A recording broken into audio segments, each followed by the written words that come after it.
Hey everybody, it's Sunday evening and I just wanted to do a quick update. I'm hoping I can get down here this evening and do some longer video. I just don't know if I'm going to have time. I got some things I want to get taken care of this afternoon, and we'll see if I get back in here later this evening. But in the meantime, I wanted to just do a little bit of an update on a couple of fish I have that have some minor injuries. This one is my Purple Spotted Gudgeon. You can see those marks right there on her side. I put a red-tailed loach in this tank that I'd moved from my gourami tank recently, and loaches have little subocular spines, little spikes on their face, and they can be pretty formidable weapons when they want. So I'm not sure whether they squabbled over who was going to be the boss of the tank, or if this one was going after that one, or what happened. But suffice it to say, this gudgeon sustained some pretty nasty looking, but all in all pretty superficial injuries. And I've been keeping my eye on them for the last several days, and she's healing up nicely. These marks right here are the only ones that are really left, and they just look like scuff marks. There's no fuzzy appearance, there's no swelling, there's no unusual behavior. So I'm not concerned about this at all. And at some point I still would like to get in there and get the loach out, because, you know, the loach's behavior indicates probably that the loach is not happy in this tank, and I really do try to keep my fish in environments that are, you know, suitable for them, and the loach either needs to be in a group of loaches or something, and I just can't provide that for it. So at some point I am going to get the loach out of this tank. In the meantime, my chief concern was the safety and well-being of this gudgeon, and it seems like they've sorted their differences out. I haven't seen any new injuries in 4 or 5 days now, so I'm not too worried about it anymore.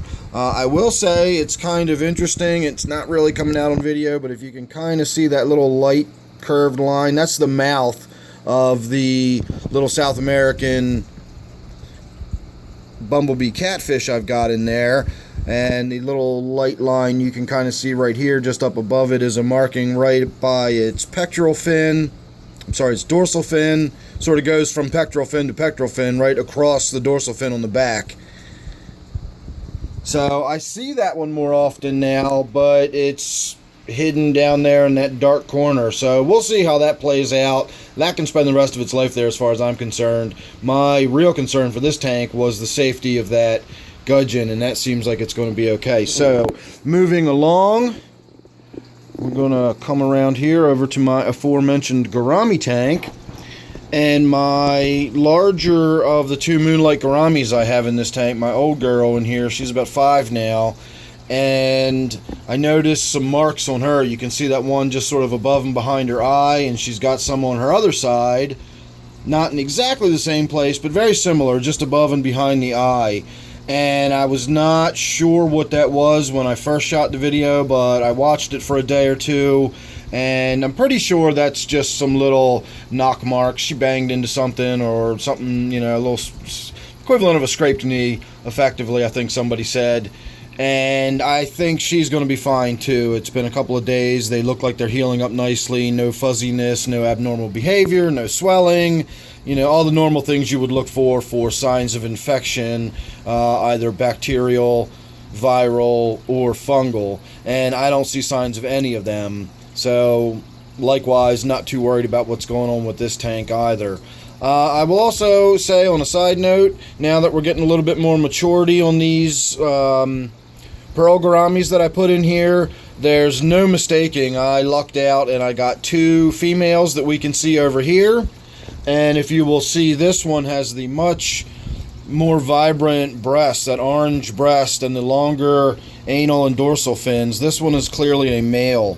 So I'm very happy that I got 1 male and 2 females with the pearl gouramis. We should get some really interesting behavior as they become fully mature, and the colors, especially on the male in particular, should get really, really vibrant.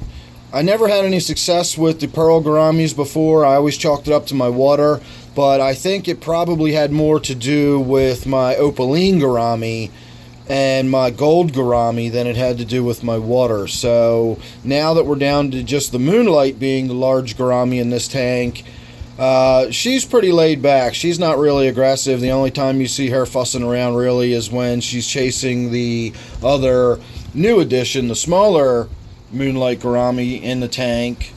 And as long as they kind of stay apart, we don't really have much in the way of issues. So cross your fingers, we should get to see these little pearls grow up, mature, and become vibrant and beautiful. So make sure you're subscribed and you won't miss any of that. You won't get to miss any of the things I got coming up on any of my other tanks. And like I said, hopefully I will be shooting that other video here in a little while. It just depends on how my schedule unfolds for the rest of the afternoon. So don't forget, this one's my Gourami tank. Thanks again for watching. I'll see you real soon in the next one.